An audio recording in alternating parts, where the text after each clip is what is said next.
Has the Matthews pursuit of 70 goals become a distraction? Because I think you read the numbers last night. First time in a couple months, the Leafs have lost 3 in a row. They played a wild and chaotic game. If you do recall, like a week ago, everything was good. Goaltending was fine. Defense was okay. Everything was running into form in time for the Stanley Cup playoffs. And things have come off the hinges the last couple games. It is. And I mean, you'll hear from Ferraro here coming up. I like the idea that it's a big event and everyone's trying to get them and it's something you should be celebrating. It doesn't happen very often at all. I do get it. But if it's kind of getting in the way for their preparation from the playoffs, it's kind of, it's not ideal. Like I said, it would be obviously ideal if you got it out of the way already and it could be behind us and you do your celebration. Holy smokes, the big interviews and how do you feel? And you run the tape. It's all good. But we kind of still got this in front of us. And whether he does it here now or not, you'd hope he does. But it does seem like at a time where we're supposed to be, doing some final tweaks and some tune-ups and getting our heads on straight, it seems like we're kind of fucking flapping around in Disneyland going, well, let's just feed Auston every second and try to give him, this thing. And he's going out of his mind trying to drive the net and rip everything in the net. And everyone's dishing him. And it's like, is that kind of what we're supposed to be doing right now? It's not, but I understand why they would be. So it's a bit of a distraction, but again, you got to be big boys. You got to be pros and you got to be at that level that you say and claim that you are at, and you got to be able to get over that. And I think they will. It's this game. And I don't know. It's like, let's say they play, he doesn't get it. Season's over. Okay. We got to go to Boston. Now it's kind of like, oh, that was kind of shitty. He didn't get the 70 like we thought he would. Okay, now what are we doing again? What's the what are we doing? Focus up here. What's the plan? What's the plan? Now let's get our game plan going. All right, let's get together, everybody. That Auston thing's over. It's like, fuck, it's kind of a scramble, but it is what it is. You can't just pretend like it's not happening. You can't just ignore it, nor should you.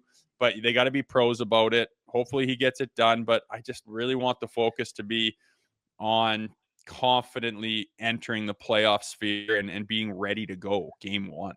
Yeah, quite honestly, I think they've become a bit complacent the last couple games. Like the big story for me, and again, I'm not putting too much stock in this loss, but how terrible the big boys were in that fucking game.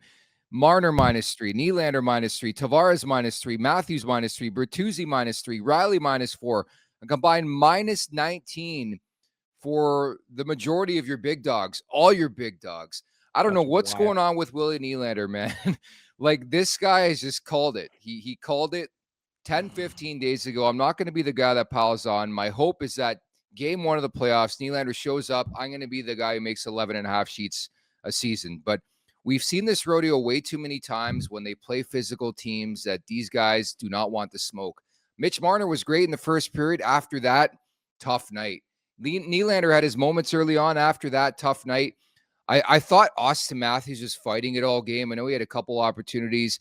I think this is weighing on the guy. I think we just got to turn the page. We got to get to game one of the Stanley Cup playoffs. And I think it's dragging the team down. Like, I hate to say it because I'm right there with you. I want to see 70 goals, but ever since this became a hot button topic, and dude, we talk about this on a daily basis, how things are bigger in the Mecca here in Toronto, it's become a story when it didn't need to become a story, you know? Well, it's just the timing of it. He's one goal away. If he was 2 or 3, it would kind of be like, well, maybe we'll keep our eye on it. But like, there's bigger things cooking. But now it's like, it's the last deciding thing in the season, right? Especially now that we know who we're playing. The last thing to kind of figure out here is, will he get 70? And it would be a big, big deal if he was. It's not like it's 60. It's fucking 70. It's a big deal. So I get why it's all over the place. But yeah, all those minuses last night, like that's a lot of perimeter shit too. I hate that. Holy, like getting like those, like -4 Morgan Riley. Like, how often is it off of his stick and lose possession and in the back of his net? Like, way too often, man. Like, tighten up. These guys play.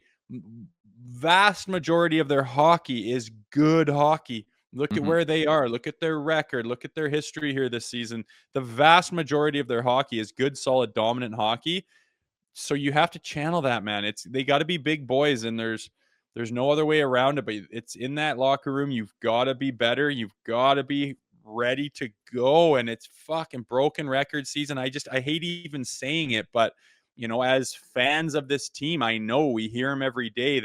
they're sitting there looking around going, holy shit, who's going to show up? Who's going to be there? What team is this going to be? And I don't want any more Jekyll and Hyde. I think they did a great job putting that behind them this year and being more consistent, and that needs to shine through in the playoffs. There's not much to talk about anymore. There's not much left to say or analyze or critique. It's fucking go time. Make sure to check out more of our content right here on the Leafs Nation YouTube page. We got long form interviews, we got clips, we got epic rants by Jay Rosehill. We simply have it all. And don't forget, you can find out much more at theleafsnation.com. Thanks so much for watching.